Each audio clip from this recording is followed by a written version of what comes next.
വിശുദ്ധ ലൂക്കായുടെ സുവിശേഷം 13-ാം അധ്യായം 22 മുതൽ 30 വരെയുള്ള തിരുവചനമാണ്. ഇന്നിൻ്റെ വചനഭാഗത്ത് 5 കാര്യങ്ങളാണ് സഭ നമുക്ക് ധ്യാന വിഷയമാക്കി തരിക. 22-ാം വചനം ഇപ്രകാരമാണ് പറയുന്നത്: അവൻ ഗ്രാമങ്ങളിലും പട്ടണങ്ങളിലുമൊക്കെ ചുറ്റി സഞ്ചരിച്ചുകൊണ്ട് ജെറുസലേമിലേക്ക് യാത്രയാവുകയായിരുന്നു. അവൻ എവിടെല്ലാം പോയാലും ലക്ഷ്യം ജെറുസലേം മാത്രമായിരുന്നു. ദൈവിക സാന്നിധ്യമായിരുന്നു അവൻ്റെ ലക്ഷ്യം.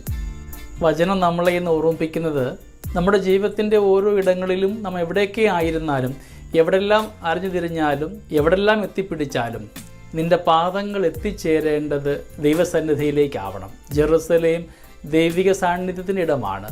നമ്മുടെ പാദങ്ങളുടെ ലക്ഷ്യമൊക്കെ ജെറുസലേം മാത്രമാകുമ്പോഴാണ് നമ്മുടെ ജീവിതം അനുഗ്രഹമാവുക. രണ്ടാമത്തെ ചിന്തയെന്ന് പറയുക, ആൾക്കൂട്ടത്തിൽ നിന്ന് ഒരുവൻ ചോദിക്കുന്നുണ്ട്, ഗുരു, എത്ര പേരാണ് രക്ഷപ്പെടുക എന്ന്. ഞാൻ രക്ഷപ്പെടാനായിട്ട് എന്ത് ചെയ്യണമെന്ന ചോദ്യമായിരുന്നില്ല അവൻ ചോദിച്ചത്, മറിച്ച് എത്ര പേർ രക്ഷപ്പെടുമെന്നാണ്. പലപ്പോഴും നമ്മുടെയൊക്കെ ജീവിതത്തിൽ നാമൊക്കെ ഇങ്ങനെ മറ്റുള്ളവരിലേക്ക് കണ്ണോടിച്ച് പോവുകയല്ലേ. എന്നിലേക്ക് നോക്കിക്കൊണ്ട്, എൻ്റെ അപാകതകളെ തിരിച്ചറിഞ്ഞുകൊണ്ട്, എൻ്റെ പാളിച്ചകളെ മനസ്സിലാക്കിക്കൊണ്ട് രക്ഷപ്പെടുവാനായിട്ട് ഞാൻ എന്താണ് ചെയ്യുക, എനിക്കുള്ള പ്രതിവിധികൾ എന്തെല്ലാമാണ് പോംവഴികൾ എന്ന് ധ്യാനിക്കേണ്ടതിന് പകരം പലപ്പോഴും നാമും ഈ മനുഷ്യനെ പോലെ ആയിത്തീരുന്നില്ലേ എന്ന് ധ്യാനിക്കുന്നത് നല്ലതായിരിക്കും. മൂന്നാമത് പറയുന്നു, ഇടുങ്ങിയ വാതിലിലൂടെ പ്രവേശിക്കുവാനെന്ന് പറയുമ്പോൾ അവിടെ വേറൊരു ധ്വനി കൂടെയുണ്ട്. വിശാലമായ വലിയ വഴിയും വാതിലുമൊക്കെ അവിടെ ഉണ്ടാവാം. വിശാലമായതിനെയൊക്കെ ഉപേക്ഷിച്ചുകൊണ്ട് ഇടുങ്ങിയതിലൂടെ സഞ്ചരിക്കണമെന്ന് വചനം ഓർമ്മിപ്പിക്കുന്നു. സന്തോഷവും സുഖവും കിട്ടുന്നിടത്ത് മാത്രം പോവാതെ ചില നൈമിഷികമായ ദുഃഖങ്ങളിലൂടെ കടന്നു പോകുമ്പോഴൊക്കെ നിൻ്റെ സന്നിധിയിൽ ഈശ്വര സാന്നിധ്യം ഉണ്ടാകുന്നുണ്ട് തിരിച്ചറിയുക. ഉപേക്ഷിക്കേണ്ടവയെ ഉപേക്ഷിക്കുവാനുള്ള മനോധൈര്യം നമുക്കുണ്ടാവാനായിട്ട് പ്രാർത്ഥിക്കാം. നാലാമത്തെ ചിന്ത, സ്വർഗരാജ്യത്തിലേക്കുള്ള വഴി അത്ര എളുപ്പമൊന്നുമല്ല, ദുർഘടം പിടിച്ചതായിരിക്കാം. എളുപ്പവഴിയിലൂടെ നേടിയെടുക്കാവുന്ന ചിന്തിച്ചുകൊണ്ട് പോവാതെ അധ്വാനിച്ചുകൊണ്ട്, പ്രാർത്ഥിച്ചുകൊണ്ട്, നന്മയുടെ പ്രവൃത്തി ചെയ്തുകൊണ്ട് മാത്രം എത്തിപ്പിടിക്കേണ്ട ഒന്നാണ് രക്ഷയുടെ പാത.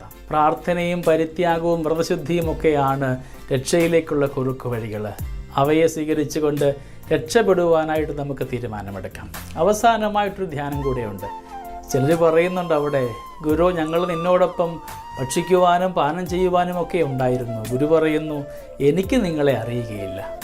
ചില സൗഹൃദങ്ങളോ കൂട്ടുകെട്ടുകളോ ഉണ്ടെന്ന് കരുതി ആരും രക്ഷപ്പെടണമെന്ന് നിർബന്ധമൊന്നുമില്ല. ദൈവസന്നിധിയിലുള്ള ശരണപ്പെടൽ മാത്രമാണ് പ്രിയമുള്ളവരെ രക്ഷയുടെ പാതയിലേക്കുള്ള നമ്മുടെ സഹായി. നമുക്ക് ധ്യാനിക്കാം, നമ്മുടെ പാദങ്ങൾ ജെറുസലേമിലേക്ക് മാത്രം, ദൈവത്തിങ്കിലേക്ക് മാത്രം തിരിയുന്നവയായി മാറപ്പെടട്ടെ. ഞാൻ രക്ഷപ്പെടുവാനായിട്ട് എന്തെല്ലാം പോംവഴികളാണ് വേണ്ടത് ധ്യാനിച്ചുകൊണ്ട് ക്രിസ്തുവിൻ്റെ പാദത്തിങ്കിലേക്ക് അണയുവാൻ നമുക്ക് പരിശ്രമിക്കാം. ഇടുങ്ങിയ വഴിയുണ്ടെന്ന് പറയുമ്പോൾ അതിനപ്പുറത്ത് വിശാലമായ വഴികളും ഉണ്ടാവാം. വിശാലമായവനെയൊക്കെ ഉപേക്ഷിച്ചുകൊണ്ട് ഇടുങ്ങിയവയിലൂടെ ദൈവത്തിങ്കിലേക്ക് എത്തുവാൻ പരിശ്രമിക്കണം. കുറുക്കുവഴി പ്രാർത്ഥനയും പരിത്യാഗവും മാത്രമാണ്. എൻ്റെ ജീവിതത്തിൻ്റെ ഓരോ ഇടങ്ങളിലും എൻ്റെ സൗഹൃദങ്ങളും സ്നേഹബന്ധങ്ങളും ഒക്കെ ദൈവത്തിങ്കിലേക്ക് നയിക്കുന്നതിന് കാരണമാവട്ടെ. ദൈവം അനുഗ്രഹിക്കട്ടെ. നമ്മുടെ കർത്താവ് ഈശോമിശിഹായുടെ കൃപയും പിതാവായ ദൈവത്തിൻ്റെ സ്നേഹവും പരിശുദ്ധാത്മാവിൻ്റെ സഹവാസവും നമ്മുടെ കൂടെ എന്നും ഉണ്ടായിരിക്കട്ടെ, ഇപ്പോഴും എപ്പോഴും എന്നേക്കും. ആമേൻ.